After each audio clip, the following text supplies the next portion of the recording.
আলিপুর আবহাওয়া দপ্তরের তরফ থেকে জানানো হয়েছে ইতিমধ্যেই বৃষ্টি শুরু হয়েছে উত্তরবঙ্গে। তুমুল বৃষ্টির পূর্বাভাস উত্তরবঙ্গের 6 জেলায়। দার্জিলিং, কালিম্পং, শিলিগুড়ি, জলপাইগুড়ি, কোচবিহার এবং 2 দিনাজপুরেও ঝোড়ো বৃষ্টির পূর্বাভাস দিচ্ছে হাওয়া অফিস। সঙ্গে 30 থেকে 40 কিলোমিটার বেগে বইবে ঝোড়ো হাওয়া। এই দাপট উত্তরবঙ্গে জারি রয়েছে একটি সার্কুলেশনের জন্য, এবং যেটির অবস্থান বিহার থেকে সাব হিমালয়ান ওয়েস্ট বেঙ্গল হয়ে আসাম পর্যন্ত, যার জেরেই উত্তরবঙ্গে বৃষ্টি জারি রয়েছে। তবে তার সঙ্গে সঙ্গে মৌসুমী বায়ুর অক্ষরেখা অবস্থান করছে উত্তরবঙ্গে, যেটির এই মুহূর্তের অবস্থান ইসলামপুরের কাছাকাছি। তাই উত্তরবঙ্গে বর্ষার বৃষ্টির সঙ্গে সঙ্গে যে সাইক্লোনিক সার্কুলেশন শুরু হয়েছে তার জেরেও কিন্তু এই অতি ভারী বৃষ্টি চলছে, এবং এই বৃষ্টি লাগাতার চলবে আগামী 14 তারিখ পর্যন্ত।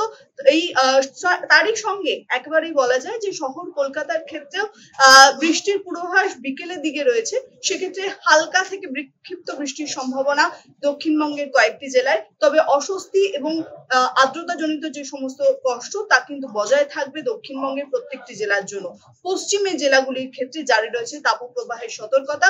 সঙ্গে সঙ্গে কলকাতা থেকে শুরু করে একেবারে দক্ষিণ অংশে অর্থাৎ উপকূলবর্তী অংশগুলিতে বৃষ্টি হতে পারে কয়েক ফসলা, এমনটাই জানাচ্ছে হাওয়া অফিস। তবে দক্ষিণবঙ্গে কবে আসছে বর্ষা সেই নিয়ে প্রশ্নচিহ্ন তৈরি হয়েছে, কারণ উত্তরবঙ্গ থেকে এখনো দক্ষিণবঙ্গের দিকে সেই অর্থে মুভমেন্ট নেই মৌসুমী বায়ুর অক্ষরেখার, এবং এই মৌসুমী বায়ুর অক্ষরেখা যতক্ষণ না দক্ষিণবঙ্গে প্রবেশ করবে ততক্ষণ বৃষ্টি স্নাত হবে না দক্ষিণবঙ্গের জেলাগুলি। তাই সারা রাজ্য জুড়ে বৃষ্টির পূর্বাভাস এখনো পর্যন্ত নেই, শুধুমাত্র উত্তরবঙ্গের জেলাগুলিতে অতি ভারী বৃষ্টির সম্ভাবনার কথা জানাচ্ছে হাওয়া অফিস।